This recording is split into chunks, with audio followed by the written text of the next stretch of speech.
afternoon, everybody, and welcome to another edition of the Rotoballer Radio Waiver Wire Series. I'm your host, Anthony Aniano. Happy to be with you here as we take a look at the Week 5 waiver wire for the wide receiver position. Don't forget to win big in 2021 with Rotoballer.com's NFL Premium Pass. Are you ready to dominate your season-long and DFS leagues? Rotoballer's NFL Premium Pass and Draft Kit includes rankings, projections, and cheat sheets for all formats. Get exclusive DFS tools, lineup optimizers, and premium Slack chats. Join in on the winning and take 50% off any premium pass. Use my promo code ACES for an additional 10% discount. Visit rotoballer.com/radio. Sign up today and start rotoballing like a boss. All right, everybody. The wide receiver position, Will Fuller. Let's start with some injuries. Will Fuller gets a little banged up for the Miami Dolphins this past week, week 4. Okay, but we have a long list, and this has been the common theme with each waiver wire video we've done here on Rotoballer's YouTube channel, is the wide receiver position has been running deep. There have been injuries that have pushed other players into roles, and they've seized that opportunity and been productive in those roles. My number one wide receiver ad, and this is going to be crazy, but I'm saying it. Get A.J. Green on your roster. He is the number 2 wide receiver on what is arguably right now the best offense in the league in the Arizona Cardinals. A.J. Green is only 23% rostered on Yahoo. And reminder, Yahoo percentages 40% or less where I try to keep it. And the fact that A.J. Green sits at only 23% rostered, people are forgetting that A.J. Green is still only 31 years old, talented, out of Cincinnati, and not injured. Now, I probably just jinxed him. Knock on a little wood there. But nonetheless, A.J. Green now has 3 straight games with 6 targets. 3 straight games with 13 or more fantasy points as he goes 5 receptions on 6 targets this past week, 67 yards and a touchdown. 17.7 fantasy points as Arizona has another terrific matchup, another NFC West matchup against the San Francisco 49ers, who Russell Wilson was able to put points up against this past week. Okay, Christian Kirk's had moments, Rondale Moore's has moments. A.J. Green has just been consistent. And now is the time to start looking, because starting in week 6, we have bye weeks rolling in. So A.J. Green, get him on some rosters. At number 2, Jamison Crowder returns for the Jets and immediately is the rookie Zach Wilson's favorite target. It's no coincidence Zach Wilson had his best game of his career with Jamison Crowder back in the lineup. COVID, then a groin injury, back, only 19% rostered, and he is a wide receiver who can PPR your opponent to death. 9 targets, which led the team in week 4. First game back, led the team in targets. Corey Davis had the monster week. And if you listen to the King and Pocket Aces, I told you to play Corey Davis. But nonetheless, Crowder comes in, 7 receptions, 9 targets, 61 yards, and he gets in the end zone. And the Jets have a chance to win 2 in a row as they go on the road to face Atlanta. Okay, if Zach Wilson continues to improve on what he showed this past week, Jamison Crowder and Corey Davis play like they played this past week, the Jets have a chance against the Falcons.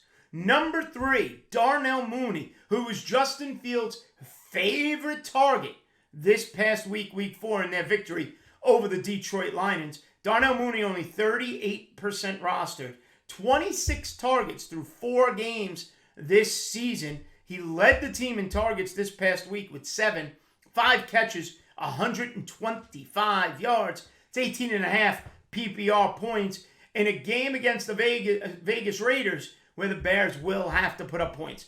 Fields looks significantly better this past week. I'm still not rostering him just because there's enough veterans floating around. But nonetheless, he made Darnell Mooney fantasy relevant with 7 targets in week 3.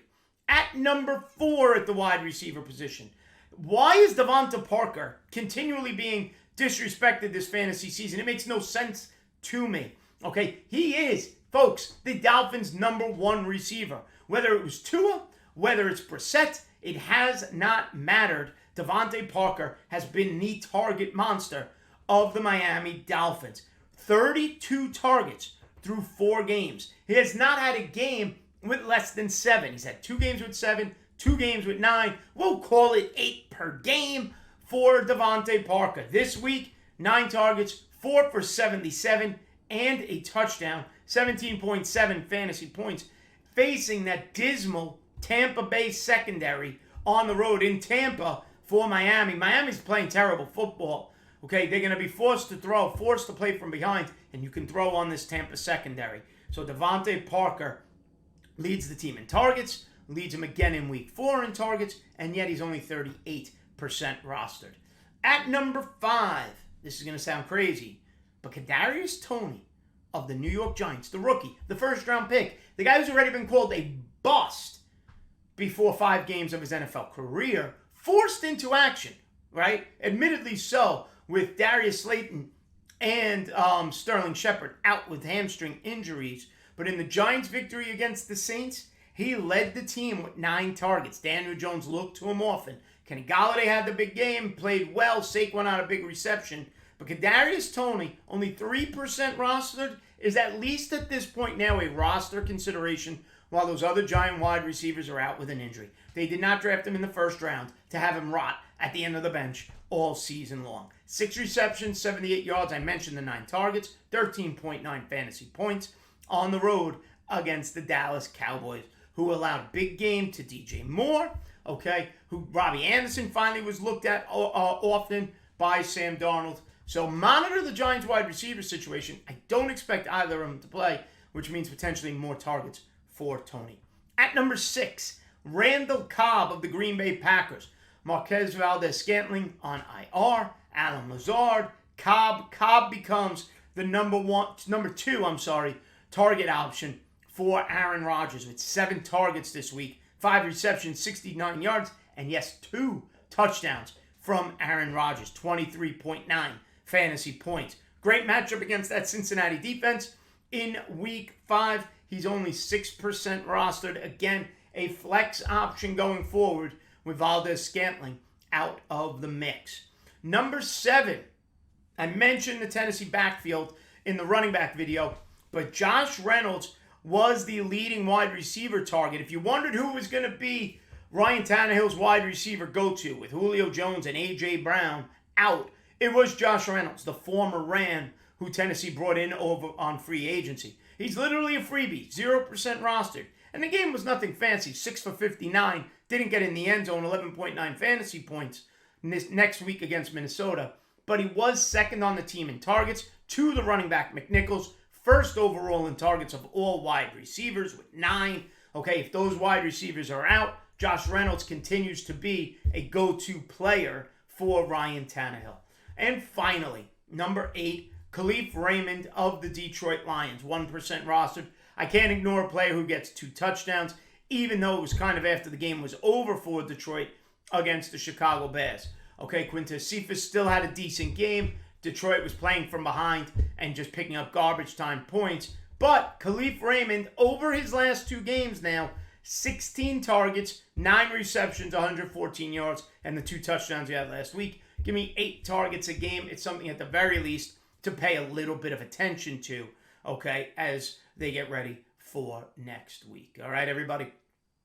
Make sure you check out all the waiver wire videos right here on Rotoballer Radio, as well as all the great content here on Rotoballer's YouTube channel or wherever you listen to the Rotoballer Radio podcasts. All right? Be smart. Be safe. Follow me on Twitter, by the way, at @Aniano Fantasy. Have a good one, folks.